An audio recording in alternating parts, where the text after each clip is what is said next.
check yourself before you wreck yourself. Perfect. Do you want to be able to pull the microphone out? No. Okay. Okay. All right.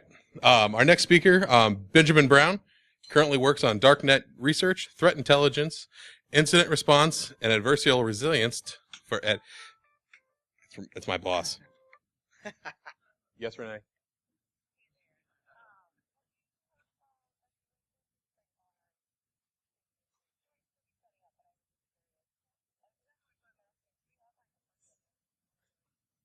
Um, I I don't know yet, but I will.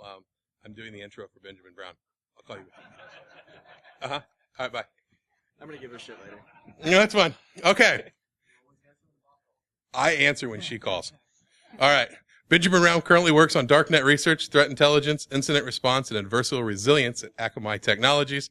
He has experience in nonprofit, academic, and corporate worlds, as well as degrees in both anthropology and international studies. Research interests include darknet and deep web, ethnographic. I told you not to use big words on me. International, novel and side channel attack vectors, radio systems, the psychology and anthropy of information security, metacognitive techniques for intelligence analysts, threat actor profiling, and think about security as an ecology of complex systems. It was. I think you did really well. Thank you. Benjamin Brown.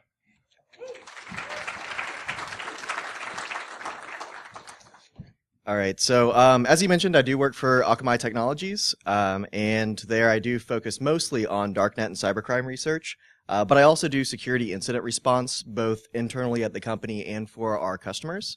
I also put on a number of different security training and workshops, some of those in technical incident management, some of those for CISP. And I also am on a small team of general chaos monkeys within the company where we get to just break random shit and then watch them fix it, and then tell them how to be more resilient in the future and work with them on creating better control systems and things like that. That's probably one of the more fun parts of my job. So what we're going to be talking about today is the incident response around a lot of these account checker attacks and gangs that we've been seeing. Some of the tools that are being used by them. Also looking at the darknet markets and the resale of these hijacked accounts and rewards goods. And then looking at how they launder the bitcoins that they get from selling these things in the darknet markets. So for the account checker gangs that we've seen in the past year and a half, 2 years, it's been across multiple industries, but they've been focusing mostly on retail, travel, and hospitality. Those are the most likely to have rewards programs that have goods in them that are worth monetizing. There was also a very large focus on not just the rewards accounts themselves, but the individual points, the rewards points, and the different things that you can buy with those points within the accounts. The type of traffic that we saw coming from these gangs that were attacking these rewards programs were a lot of botnets that were using rolling proxies. So just IP banning didn't work very well. We saw a lot of IPs from Hola VPN, Mac botnet IPs, a bunch of shared hosting, and then a bunch of home routers, which was really interesting. And a lot of the shared hosting was either hacked previously, or it was something that was bought with stolen credit card information. So the activity that we actually saw in terms of duration and timing would run about 12 hours straight and then suddenly just drop off. And then we saw that over time, those 12-hour blocks did not really line up with US typical work hours. That's just one data point, but it can help you with lots of other data points sort of start to do some analysis on who might be doing these things. We found that they adapted very quickly to geographic blocks, and that they adapted very quickly to us just serving them 403s. Some of the things that we found were semi-effective, were blacklisting entire IP blocks, especially if they were using a hosting company for a lot of their attack traffic. Also, looking at rate controls on the login pages themselves, that was useful, setting those in. And then checking for valid refers. Now, the reason why we found that checking for valid referrers was semi-effective is a lot of the tools that were being used for this, they have default refer entries that are blank, so they don't actually have valid refers when the traffic comes to us. And the people who are using it don't put anything in there. I'll show you an actual example of that later.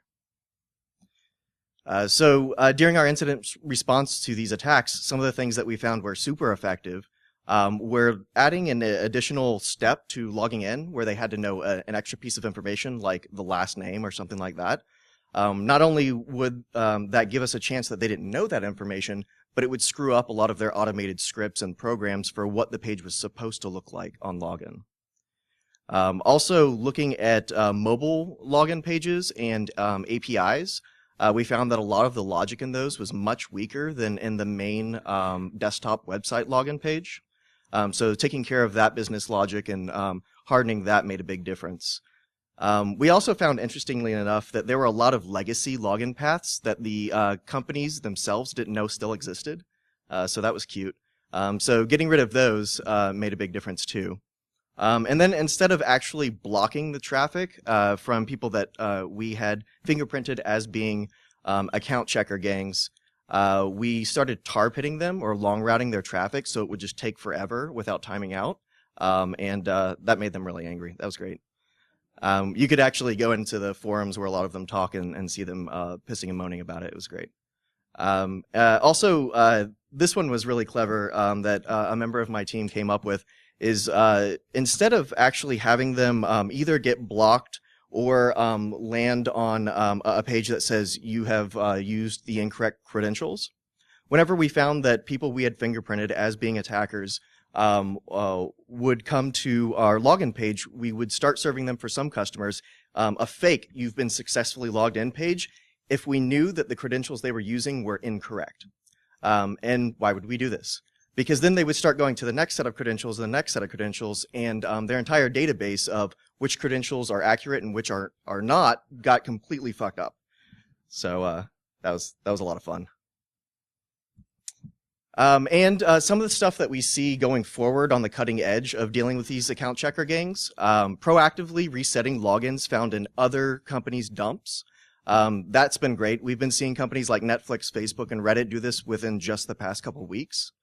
Also, taking the account checker tools and reverse engineering them to see what the traffic looks like, what's sort of the default settings for them. And I'll show you pictures of this later. And then writing custom rules for your web application firewall or whatever you're using to look at that traffic coming in. So some of the tools we're going to look at, there's some web-based ones. This is one of them that we saw that was used quite a bit. The way this works is on the right-hand side, you put in your list of proxy IP addresses that you're going to use. In this one, they've got a local proxy set up. And then you would add the email address that you're going to use to log in, the password you're going to try to log in, and you could try more than one password. And then you would just list that one after the other, and then it would just automatically go through and hit the Walmart site and try all of those credentials. And typically these are credentials that came from another dump, like if somebody hacked a small e-commerce website and got a bunch of logins there, they would then take those and try that against Walmart, against PayPal, against a bunch of other ones. And here it has a couple other options, like get the info, that's like the address, the full name, the phone number that's on the account, things like that. See if there's any credit cards or gift cards connected to the account. And then also get what their current open orders are so they can redirect the order to a different address. And here's one for PayPal, the PayPal Privat, because they can't spell, checker.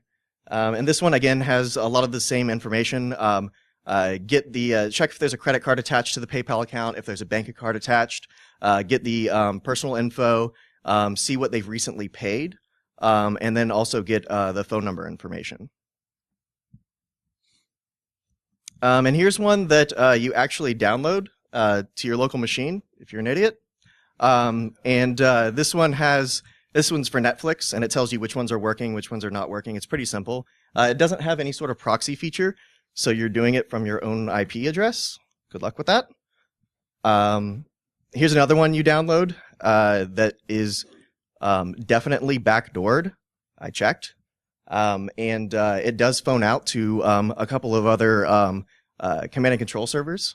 So this one is for League of Legends accounts. And again, it's pretty simple, doesn't use proxies, and just checks the usernames and passwords. Now, one of the more complex programs for doing this account checking or account stuffing that we saw is called Sentry MBA.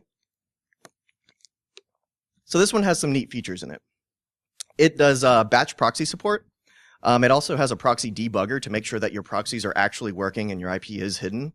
It has an HTTP debugger to make sure that your URL strings that you're using are actually working. And one of the really cool features in the latest version is it has OCR for trying to solve CAPTCHA. It doesn't work that great on the new reCAPTCHA version, but on some of the older CAPTCHAs, it just takes a picture of the CAPTCHA image and then uses OCR to try and guess what it is and automatically enters it. And it's pretty effective on some of the older CAPTCHA systems. It also does browser fingerprint spoofing. So the reason why you would want to do that is because a lot of websites, especially financially related or financial institution websites, what they do is they keep a history of when a customer is connecting to their website, what type of browser they're using, what type of OS it is, even what the dimensions of the browser itself were. And you can get that information and you can spoof it through Sentry MBA so that you're not raising red flags when you're trying to log into that account. Again, refer headers, you can spoof those as well. And you can set custom user agents, which is useful especially when somebody's trying to block you through their firewall based on a set static user agent. Now, speaking of user agents, or request headers rather, for Sentry MBA, these are the default ones. I would say 90% of the people who use these tools don't change them, so please make rules based on these. And I'll put these slides online as well. And you can see it's very basic setup for the request headers. And then for the user agents, it's so 5 different ones that they have in the latest version. The past 2 versions have used the same user agents. And they are also often unchanged. So looking for these user agents in your logs or having rules based on them is a really good thing to do. And they're pretty basic user agents. And one of the things that I found was really funny is one of the forums where you can download this tool that tells you how to use it. They specifically say, do not modify the headers unless you really know what you're doing. And if you want to add a custom referrer, select none as a referrer option. I'm really, really happy that this criminal decided to say that because it makes my job a lot easier when people just aren't changing or customizing any of the things for that. Here's what the tool looks like. This is the latest version, and you see it has lots of features on it. At the top you set your site or an alternate site, and then you set the timeout and the delays for relaunch. The reason why you would want to do that is to get underneath rate controls for the login page. I'm not saying you would want to do that, but there's also a lot of other options for adding in proxies. So you can put your list of proxies, you can test all your proxies, it'll tell you which ones are active, which ones are disabled, or which ones are banned by the site that you're trying to hit. And then here is the page that most people don't touch, where you can set your own request headers and custom user agents. And just so a note for context, these tools that I went over are rather simple stuffers or checkers.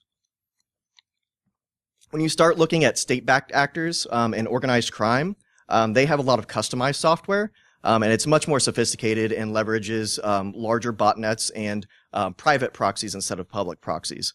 So that's a thing to keep in mind when dealing with these. So once we started getting all of these attacks, I started thinking, what are they after? Why are they doing this? Can it actually be worth it for them to attack, say, rewards accounts instead of accounts that actually have money attached to them? So how are they monetizing things like the gift card vouchers, the points themselves, the airline miles, the train miles? How are they actually doing these? So I decided to turn to toward darknet markets. And I wanted to set some criteria for which markets I was going to look at. I wanted to make sure that they were active and live markets, that they had an uptime greater than 95%. And to make sure that they were popular enough, I made sure that they had Google search impressions greater than 60,000 and Google keywords greater than 100. That led me to Alphabay, Dream Market, and Nucleus Market. Now, this was a few months ago, and since then, Nucleus Market has disappeared. But at the time, it was probably, in terms of volume, the second largest only to Alphabay. So I did a cursory check, and what do you know? There's a bunch of rewards-related stuff, a bunch of voucher tokens that you can buy for food, for spas and resorts, things like that. Train vouchers were for sale. There were lots of different e-cards and hard cards.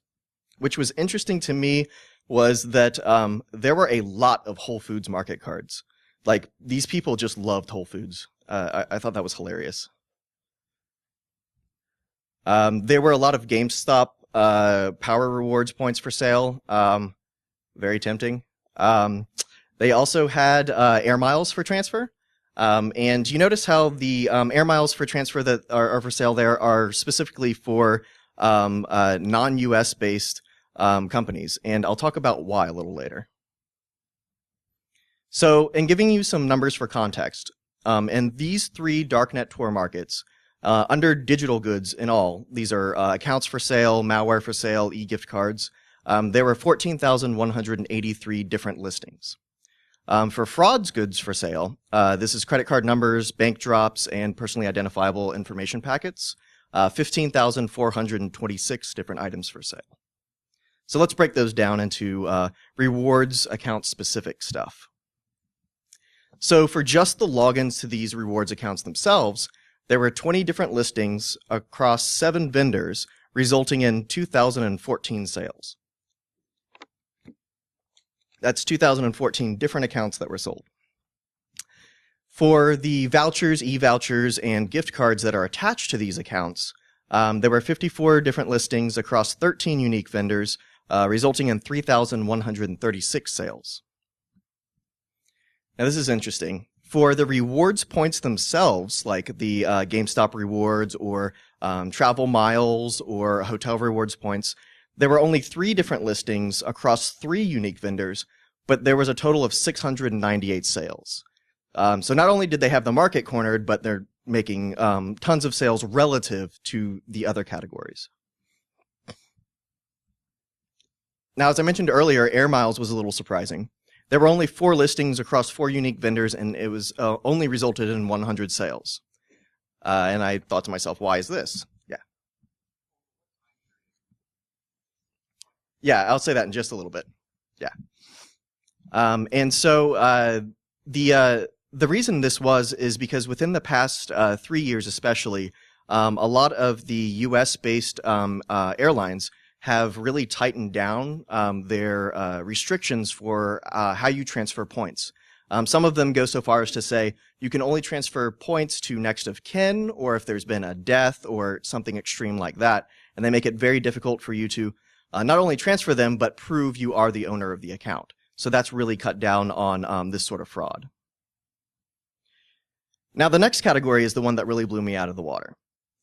This is criminal travel agencies.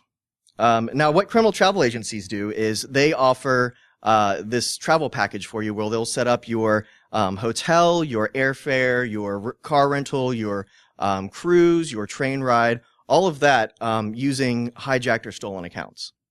And there were 93 general listings, 94 custom listings, 31 different vendors offering this service. And the sales numbers for these criminal travel agency packages, 4,808 different sales. I mean, that's crazy. And not only were there tons of sales, but the reviews for the vast majority of them were just rave reviews. Like, this was the best vacation ever, this was great, everything worked fine, nobody questioned anything. I don't know, I'd feel super sketch doing that, but they seem to love it. Oh, they know. Oh, yeah. These are darknet market transactions, so they know they're dealing with criminals. Yeah. In speaking to your question about the time period, this was across only 10 months. and this was looking at 3 markets. So across a 10-month time period and looking at 3 markets, there were a total of 10,756 individual sales of rewards goods fraud-related items. So one of the things that's great about, if you're a criminal, about targeting a rewards accounts is not only is it not technically monetary value that you're dealing with, so of course the company and law enforcement are less prone to actually try and investigate it and go after it, but you get a lot of times credit cards attached to these accounts that you can reuse, personal info for building PII packets or fools. There's a lot of cross-program fraud because a lot of these companies are starting to merge their rewards programs. So all you have to do is hack one company's account, and then you get access to lots of other companies' rewards programs. And then when you're done with all of it, you could just sell the account itself. So after you've drained it and you just leave the credit card attached or whatever, then you can just sell it on the darknet markets. All right. So for all of these things, they're not getting cash when they sell these things. What they're getting is Bitcoin. But these Bitcoins have been used in crime. So how do they actually turn that into cash without implicating themselves or having to worry about the police knocking on their door? Well, one of the first steps most people will suggest is using a Bitcoin tumbler. What a Bitcoin tumbler does is it takes your Bitcoins and it takes a bunch of other people's Bitcoins using the service, as well as Bitcoins that the tumbler itself has in reserve, and mixes them all together and then shoots them between a whole bunch of different wallets doing lots of different transactions. I'll show you an actual chart of this later. And then dumps it in different amounts to wallets that you've predetermined. So that way it obfuscates the trail of that those Bitcoins have took, thus kind of laundering your Bitcoins. But we'll talk about why later that isn't actually bulletproof. So there are a couple markets out there that offer their own Bitcoin mixers, Alpha Bay and Outlaw Market. I would not trust either of those. Arguably the 2 largest are Helix and Bitcoin Fog. Helix has a really good reputation. BitcoinMixer.io and Bitcoin Blender are 2 smaller ones that have been around for a little while. Also PayShield. Some of you might know PayShield by their parent company names, Sigant. This is an anonymous email service that's a Tor email service that if you've gotten a Bitcoin DDoS ransom letter, you've probably seen a Sigant address.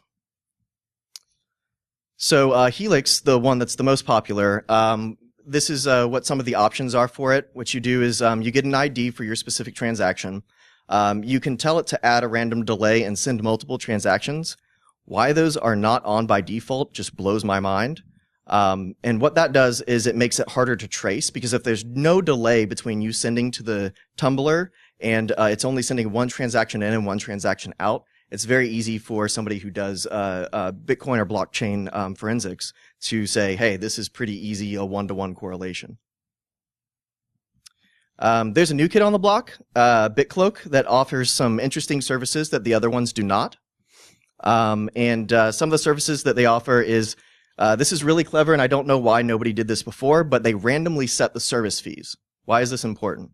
Well, when you're doing blockchain analysis and you see that a certain amount of Bitcoins has gone to a set of wallets that you know probably belong to a mixing service, and you can tell that by transaction pattern analysis, then all you need to do is subtract from that amount their typical set static service fee, and then look for Bitcoin amounts that go out that add up to the amount that went in minus the service fee. If you start randomly setting the service fee, it makes it that much harder to go ahead and analyze, do that kind of analysis. They also offer PGP confirmation for both the website itself to give you an idea of its integrity and that you're not on a phishing site or something like that. Also, each transaction gets its own PGP confirmation. They offer live support, which I thought was interesting. And they also have a secure payment service where you want to send payment to somebody else but don't want anybody else to know. So you're essentially sending the payment through this site. It tumbles the Bitcoins, and then it sends the payment to the party at the other end. So let's look at how it actually looks in the browser. This is where you put in your Bitcoin wallet that you're paying out to. You can set 5 separate ones if you want. And then the amount and how long you want your delay to be. and then it gives you your confirmation hash, and then you can it tells you that you can then send it to that wallet address. You get your PGP proof, and then it tells you how much will be going to the output wallet. And then after that step, it gives you your signed PGP message for it. And you can go ahead and check that against your, in the bottom right, this guy has opened his clipboard with his previous PGP key so he can validate it. And here's where you can actually do the payment anonymously, who you want the person to get the money and how much it is. And then, of course, there's the random service fee. And then there's the PGP confirmation between the two different wallets. Now, what are some of the downsides to this new service? It's got some really cool features that others don't, but it also has no track record. It hasn't been around for very long, like Helix. There's also a single owner, so there isn't a whole lot in terms of being held to account by other people who have a stake in this venture. Also, I think this is the biggest red flag. It requires you to enable JavaScript on your Tor browser, which I would say never, ever, ever, ever, ever do.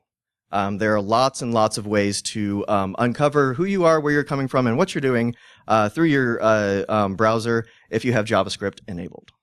And it can also run malicious code and drive-by injections and lots of fun things like that. Now, before when I was saying that we'll look at how this doesn't really totally launder your Bitcoins, that's mostly because obfuscation does not equal anonymity. And here are some tools that will help you deobfuscate transactions. All right, so everybody get your 13-year-olds out and laugh at what they decided to call this tool. So this is the taint analysis tool. So you can analyze your taint. And what it means here in this context is the percent of funds received by an address that can be traced back to another address. So it looks at the relationships and transactions between different addresses and tells you how interrelated they are based on the traffic from transactions. Another cool tool that also adds a visualization element is Blockseer. What you're seeing here is the sale of the confiscated Silk Road 1 Bitcoins. The government seized them from the Dread Pirate Roberts in that top large block. And then you could see where they've sold a bunch of them to Tim Draper and then ITBit, and then where they pushed the rest into a different wallet. This tool is also cool because they use a whole bunch of open source intelligence as well as some partnerships that they have to trade information and try and label each wallet that they have in their database to try and guess who owns that wallet. Chainalysis Reactor, this is more, if you're more used to like a Maltego sort of setup, this one does that relationship mapping between different wallets and different companies, which is really useful. If you prefer more of a tree view, then Numisite has a really cool tool. You can see here, it helps you to really narrow down the relationships between different Bitcoin transactions. This is a really simple set of transactions.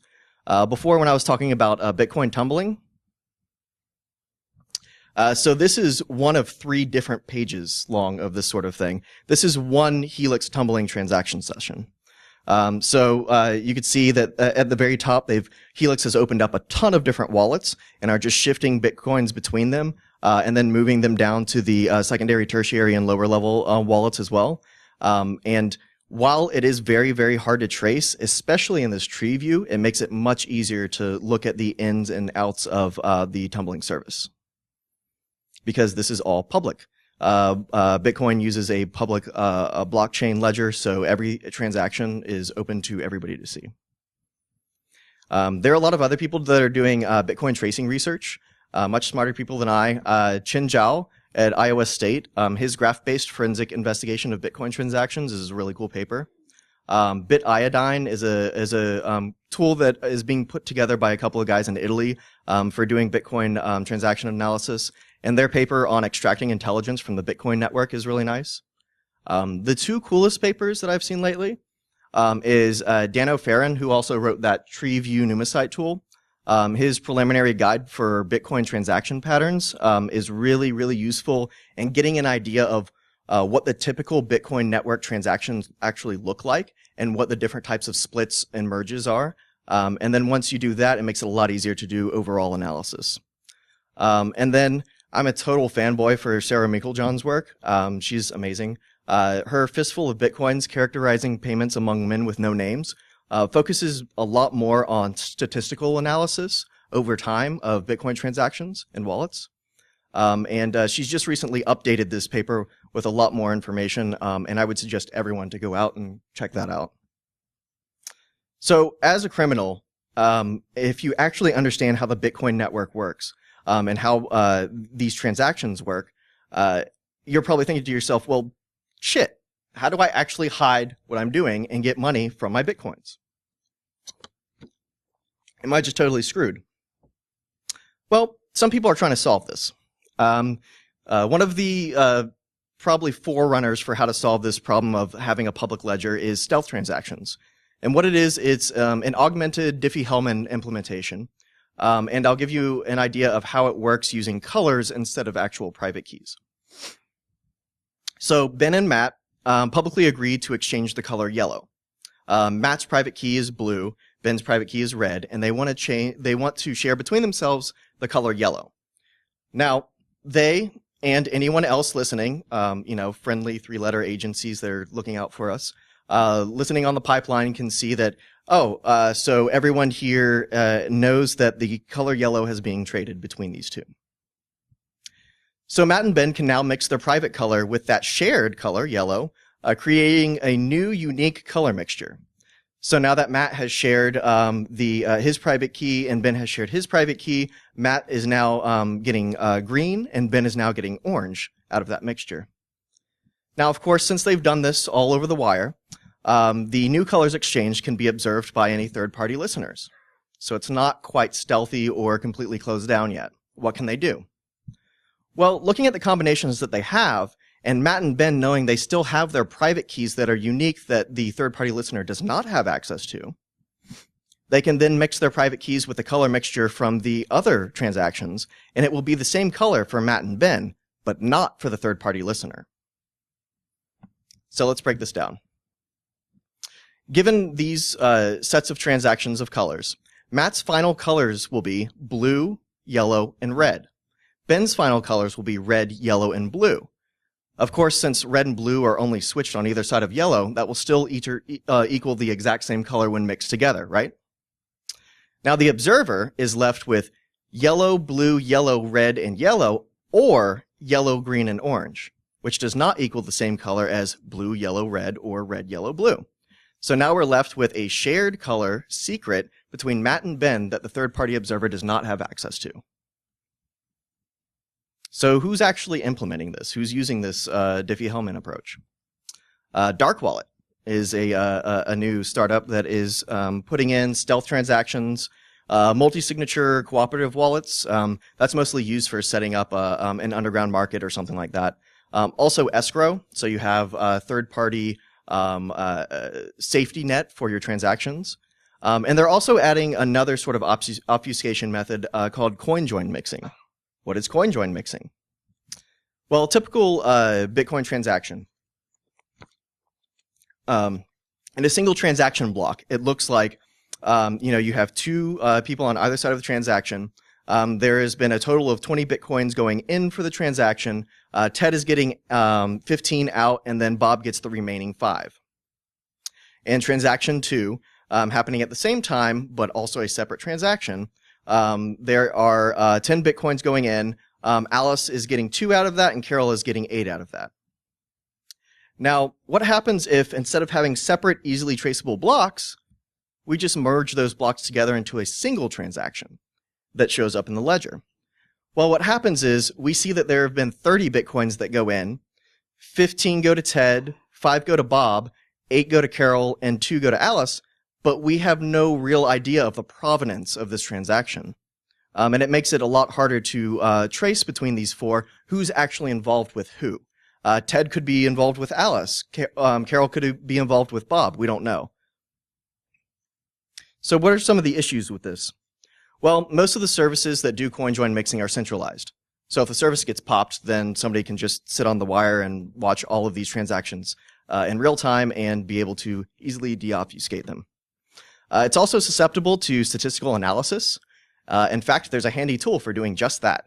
It's called CoinJoin Sudoku. It's a lot of fun to play around with, especially if you like stats. What it does is it finds the common ownership of multiple transaction input and output groups by looking at the ingoing and outgoing amounts, and then doing statistical analysis on those to find out the likelihood of the relationships between either party on the transaction side. So Dark Wallet overall does have some cons. It's in extreme alpha state right now. It's not very stable, and it's not really safe to use with your own money. But if you are a criminal doing super shady shit, please use Dark Wallet, because I want you to get caught. Bitcoin cards. This is another option. If you don't want to go through all that technical bullshit, you can just hire somebody online that says, hey, I will give you a physical Bitcoin a wallet card, and what you do is you can use it at any ATM and pull out money that pulls directly from your Bitcoins that you've given to me. Now, what are some of the issues with that? You have to physically be there to take out cash, so ATM and bank cameras, other people walking around. Also, almost all of these Bitcoin credit cards and ATM cards are run by new, small Eastern European financial institutions. Super fucking shady. Also, they tend to have short lifespans. They come and go very quickly. Mayflies. Another option. You can use your dirty Bitcoins to buy tangible goods online. Things like, Gucci and Prada purses, electronics. And you can turn around and take those tangible goods that you've gotten and then sell them on like Wallapop or Garage Sale, or meet some guy in a dark alley for a Craigslist transaction or Backpage. Or you guys can meet in the police parking lot, which is a lot safer, and you can exchange your stolen goods there.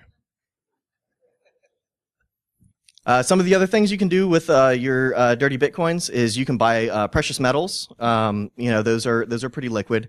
You can buy gift cards. There are people who will, in exchange for your Bitcoins, give you prepaid Visa cards and MasterCards. So precious metals, you can buy those on the darknet. Here's one from the top left is the Hansa market, Pandora silver, sterling silver, 10-ounce stackers.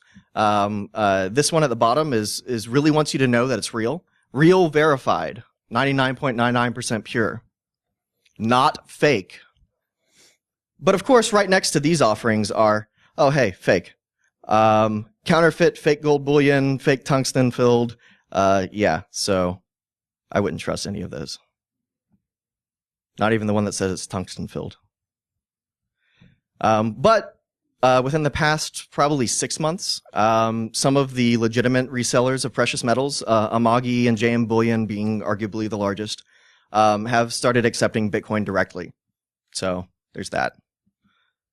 There are a lot of gift cards for sale, of course. Like I said before, lots of Whole Foods cards, lots of Panera Bread cards. And you can buy the e-gift cards to reuse, or you can actually order physical gift cards. And then there are also people who will, for a really nasty 10% exchange rate, will give you money pack or vanilla Visa prepaid cards for your dirty Bitcoins. There are some other options too. You can invest in not so precious materials. I swear to God, this is an actual listing, and it's still up. And so this person has 18 bricks for sale at $5.71 each. Unfortunately, guys, they only ship to Europe. Sorry.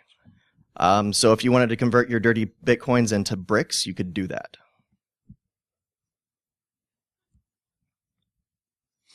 So there are some issues with buying tangible goods with dirty Bitcoins, right? So you have to receive them, and then if you're doing a reshipment or reselling scam, you have to send them. And these are all tainted goods that you're dealing with. So you're potentially exposing your home or business address. If you want to go with the P.O. box, you still have to use your ID to set it up, or somebody else's ID, whatever.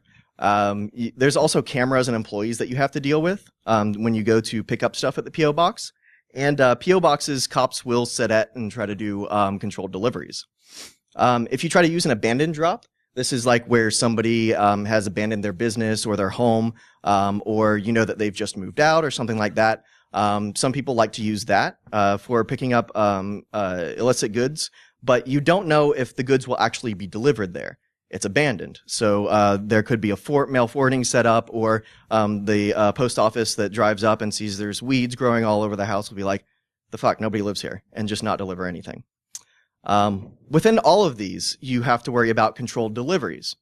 That's when a police officer dresses up like a postal service worker or something similar, UPS, and then brings you your box of whatever you illicitly bought, and then you sign for it, and then they slap on the cuffs. How do you get around this? Triangulation fraud. All right, so there's an unsuspecting customer, and what they do is they order something that they think is legitimately for sale online. And the person at the other end of this transaction is a fraudulent seller. They don't actually have the item that they're offering to sell in stock. They never touch that item. What they do instead is they order whatever the unsuspecting customer wanted with their stolen credit cards, their dirty bitcoins, whatever, and then they ship it from a legitimate e-commerce website to the customer who originally ordered it. So what this does is the fraudulent seller doesn't have to receive any goods, doesn't have to reship any goods, and they're never really in the picture in terms of giving up their address, their location, things like that. And the person who bought the goods has no way to suspect that these were fraudulently purchased or, purchased using dirty bitcoins. And when the cops go to investigate, guess who they go after first? The customer. Yeah. So there's some other cute ways to launder bitcoins. Bitcoin casinos are a hot new thing. Also, Uber and Lyft scams. Those are really, really cool. So one of the scams is called ghostwriting. And the way this works is it relies on stolen or hacked writer accounts, which are for sale all over the darknet. But you can buy them even in forums on the ClearNet as well. There are places on Reddit that you can buy them. I wouldn't suggest it. And so there are 3 different methods for doing the ghostwriting scam. There are hacked smartphones that can run multiple instances of Uber or Lyft driver software, and then you would just run the stolen accounts through these multiple instances. And then there are private forums of what are called ghost dispatchers. In Asia, for some unknown reason, they call them ghost nurses. I don't know. But what they do is they have specialized software to inject targeted pickups near the fraudulent driver, so that you don't have to actually go anywhere else. They just inject it right at the GPS location you are at, you pick it up, and then there are some other options for how you actually finish that hacked account writer request. Now, the third one is, I think, probably the most deviant, and I don't know that it actually exists. I've just seen a lot of people talking about it. Is a custom GPS software on the driver's phone that tricks the driver app into thinking that it's driving along the route when it's just standing completely still so they can stay in their house the whole time when they're doing this. If anybody has actually seen this software, please, please, please give me a copy of it. I really want to reverse engineer it. But I can't say that it actually exists, but a lot of people are talking about it. Bitcoin casinos. There are a lot of different websites that will actually go and review these casinos for you. And they'll tell you how many games they are, if they think they're a fair casino, what their deposit bonuses are, and what currencies they use. Look at Fortune Jack. Holy crap. They take every cryptocurrency out there.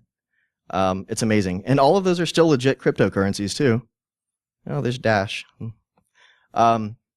And they tell you whether or not it's international, and then they have a separate category for whether or not people from America are allowed to use the website, which I think is cute because it's illegal here.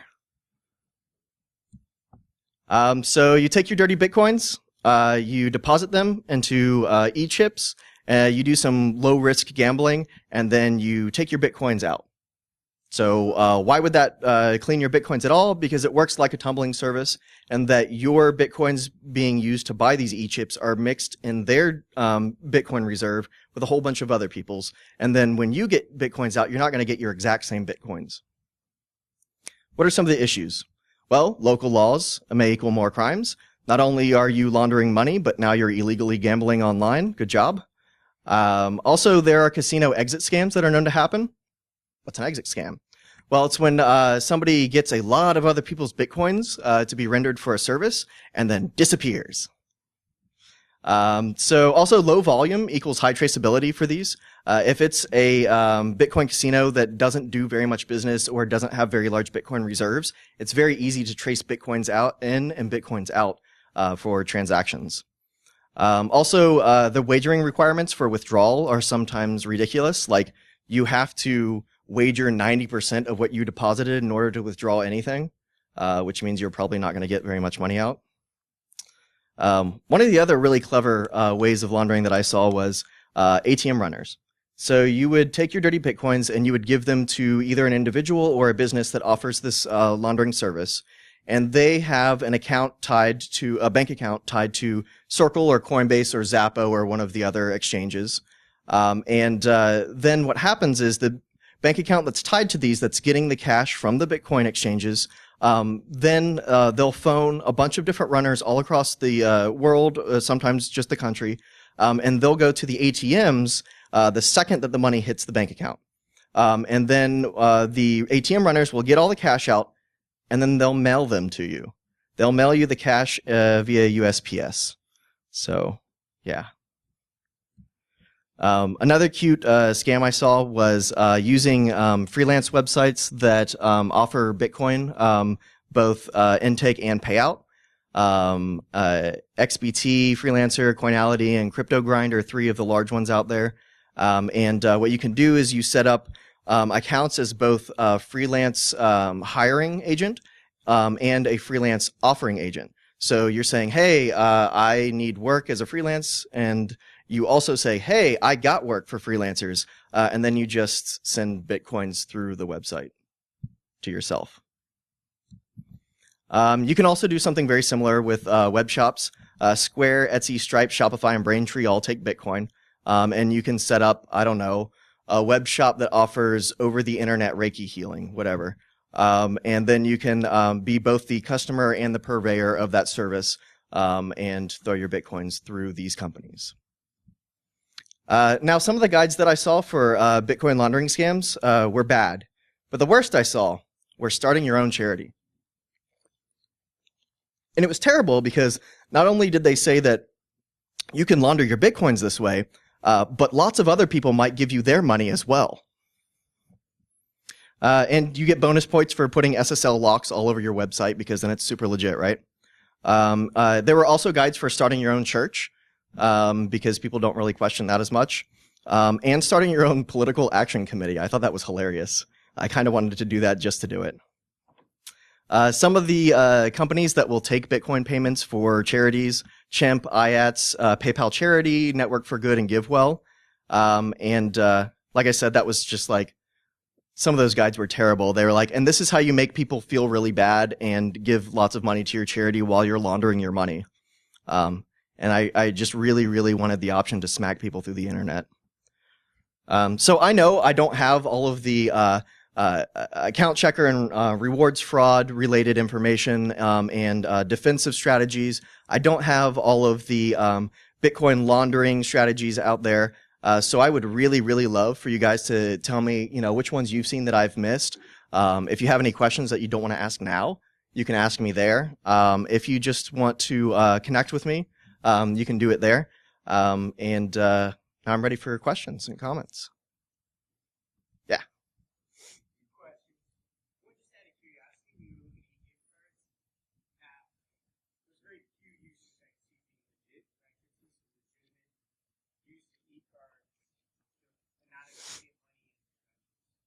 Yeah, so they're used a lot for remittances.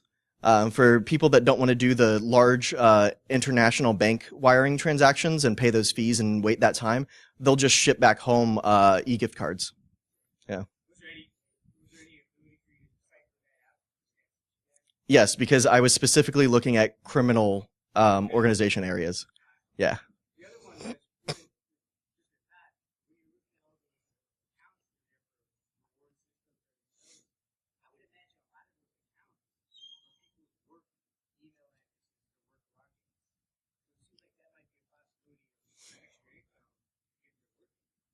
Yeah, so those email addresses that people get from dumps, they do resell as well for spamming and other things like that. Also, this is one thing that I would encourage everybody who's at a especially larger company to do. Whenever you see these major dumps, start looking for your employees and your coworkers' information in them, and if it's in there, tell them, let them know.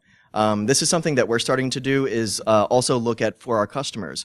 If we see customer email addresses in these dumps, we'll pass that along and say, hey, you need to check this out because this person at your company, all of their accounts could be using the same credentials and could be getting popped. So.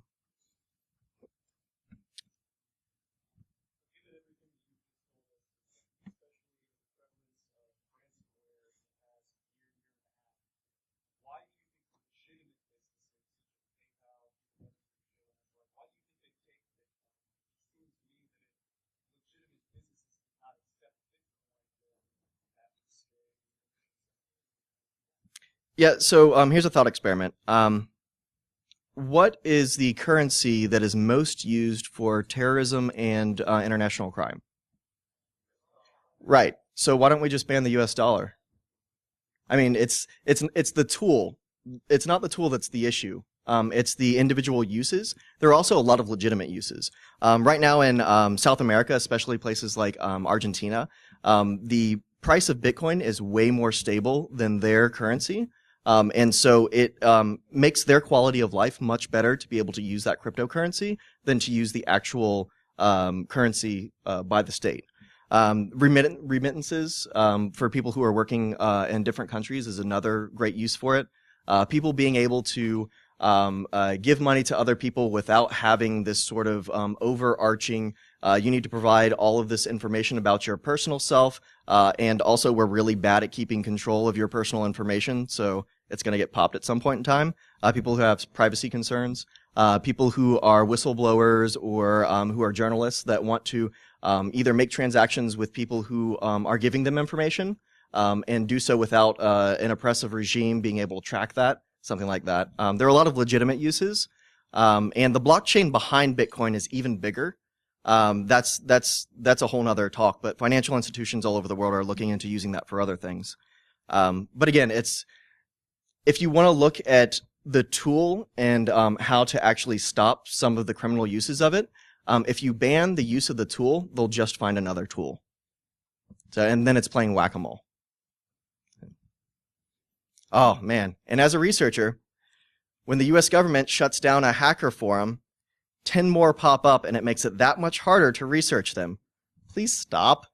I know it's getting you a larger budget next year, but it's making your job harder too because then you can't listen in on them. Sorry, soapbox down. Anybody else? All right, thank you very much.